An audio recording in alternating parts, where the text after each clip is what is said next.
Welcome to MoneySpider's Stocks episode. This is the micro lens of MoneySpider. Every week we're going to track stocks across 8 parts of the financial web using one very simple measure.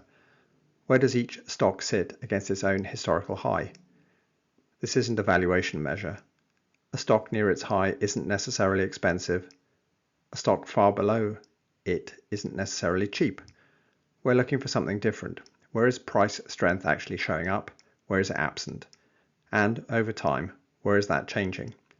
No fundamentals, no forecasts, no recommendations, just the price data. This is episode 0. Here's how it looks. Risk warning. Before we start, an important risk warning. MoneySpider provides analysis and commentary for general information purposes only. It is not financial advice or a personal recommendation. Investments can fall as well as rise, and you may get back less than you invest. Past performance is not a reliable guide to future returns. MoneySpider and its associates may hold positions in some of the securities shown or discussed. Reference to individual companies, securities, or investments are for analysis and illustration only. They should not be interpreted as a recommendation to buy, hold, or sell them.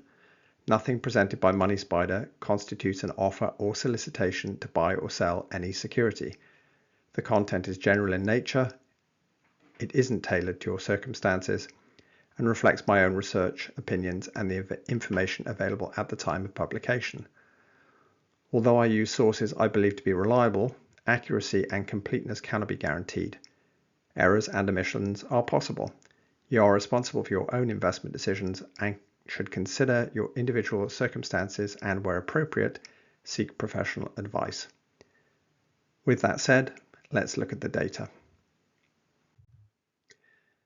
2 valuation signals. First, 2 context markers. The Buffett indicator, comparing US corporate equity value with the size of the economy, stands at 218.1% as of the first quarter of 2026, historically elevated. And Cape Fear, our Shiller Cape measure, stands at 42.18, in the 99th percentile of the record going back to 1881. So that's the backdrop. Very elevated aggregate valuations. But remember, neither measure tells us what happens next. And what we're interested in today is something different. What's happening underneath? 8 legs at a glance. Here's our current stock board. Currently 200 names, but that will be expanded considerably over coming weeks. 8 legs, and immediately an interesting pattern appears. Money has the broadest concentration near historical highs, with 7 names out or within 1% of their own highs. Earth follows with 6. Across the whole board, the average stock sits at about 75% of its historical high, but only 19 of the 200 are actually at or very close to their peaks. 19 out of 200, just 9.5%. So despite the elevated valuation backdrop, price strength across our individual stocks is far from universal. Let's look underneath. Earth, physically scarce resources. 6 names are at or near their highs, with energy and precious metals names dominating the top of the table. Lara Exploration, Marathon Petroleum, Valero, HF Sinclair and Phillips 66 are all at or above 99.7% of their historical highs. But there's considerable dispersion underneath. Several royalty names remain well below their peaks. Gold Royalty Corporation sits furthest away. So Earth has one of the largest concentrations of stocks near their highs, but the picture isn't uniform. Build, things we make and construct. Here the front narrows considerably. Only General Dynamics is at or near its historical high. Several others are close, but they haven't crossed our 1% threshold. At the other end, Boeing sits at around half its historic high, more than 7 years after the peak. Spirax Group is lower still. Build then has several stocks relatively close to their highs, but very little breadth at the very top. Need, staples and everyday demand.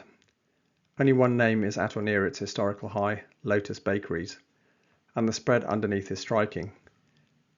That's an important reminder of what this measure does and doesn't tell us. A large distance from an old high isn't a statement about value, it's a statement about the price history captured by the data. And in need, those histories are unusually dispersed. Want, discretionary spending. No names at or near their historical highs this week. Inditex comes closest. At the other end, Flutter Entertainment sits below a third of its historic high. So there's a simple observation here. There are stocks relatively close to their highs, but none has crossed our 1% threshold. Health. Here the picture changes again.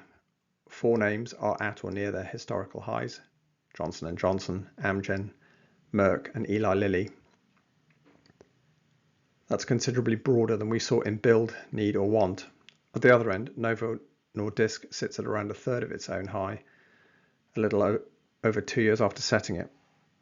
Health therefore contains both a cluster of stocks very close to their highs and a substantial individual drawdown. Same leg, very different price histories. Money. This is where the concentration near historical highs is broadest. 7 names are at or near their highs: Grupo Cybest, Allianz, Bank of New York Mellon, JP Morgan, Chase and AXA are all at 99.4% or above. But once again, the other end of the board looks very different. Several banks remain a long way below old peaks. Money therefore gives us this week's largest cluster near the top, but even here the individual price histories vary enormously. Digital. And perhaps the most interesting divergence on today's board. No names are actually at or within 1% of their historical highs at the time the data was prepared, but look how close some of them are. Nvidia's very close, Amazon and Cloudflare also, but none has crossed our threshold. At the bottom, Strategy, the former MicroStrategy, sits at just over 20% of its own historic high. So digital gives us something particularly interesting to watch. Close, but not there. Finally, yield, in which we've put real estate and infrastructure. No names are at or near their historical highs. United Utilities comes closest at just over 98%. But the bottom of the board tells the bigger story.